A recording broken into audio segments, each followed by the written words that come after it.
Finding the right dog trainer here in Reno can feel like a huge task. So what we're going to do is break down a really simple way to find a pro who can help you and your dog get out there and enjoy everything our city has to offer.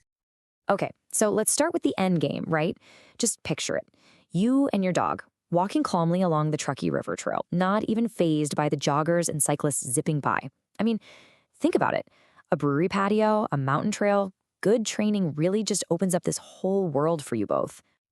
So, before you even start looking for a trainer, the very first and maybe most helpful thing you can do is to figure out exactly what you're trying to accomplish. And this slide kind of breaks it down into two main camps, right?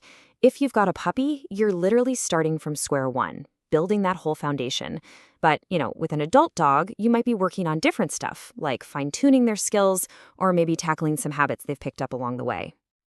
A lot of us here in town are looking for help with these exact behaviors.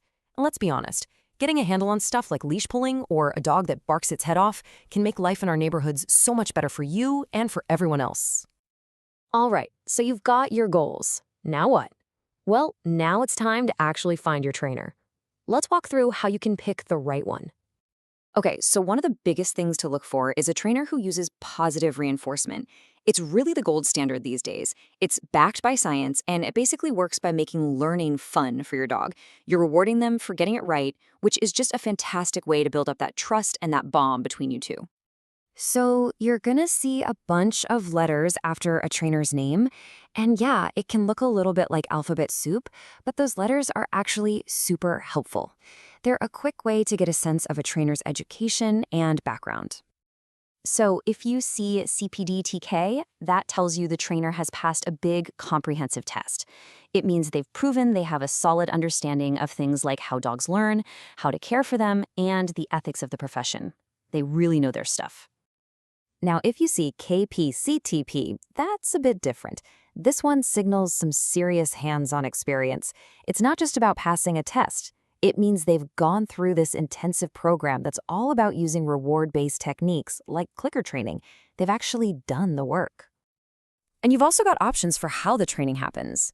In-home training, that's perfect for things that happen, well, at home, like your dog going nuts when the doorbell rings.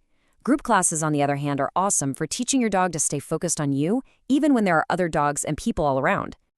All right, so maybe you've got a short list of trainers now. The next step is to figure out which one is the perfect fit.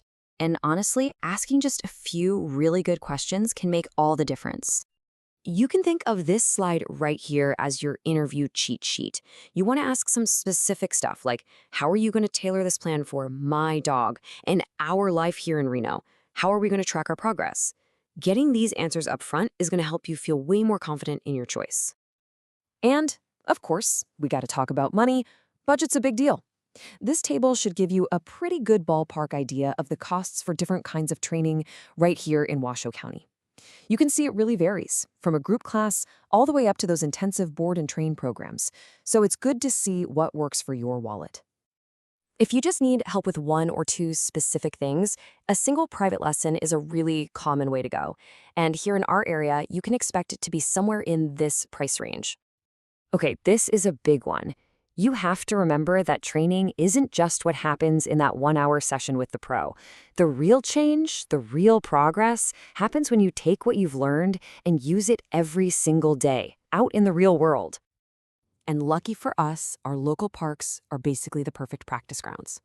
So maybe you start with practicing come in a safe, fenced area, like over at Rancho San Rafael. And then once you've got that down, you can move on to practicing a nice, calm leash walk along the Truckee River path, where there's a lot more going on. So best of luck with finding the right trainer for you and your dog. Just think about all the cool stuff that opens up when you and your dog can confidently explore this amazing city together. We're talking everything from just a quiet walk around the block to being a part of those fun community events. It really makes all the difference.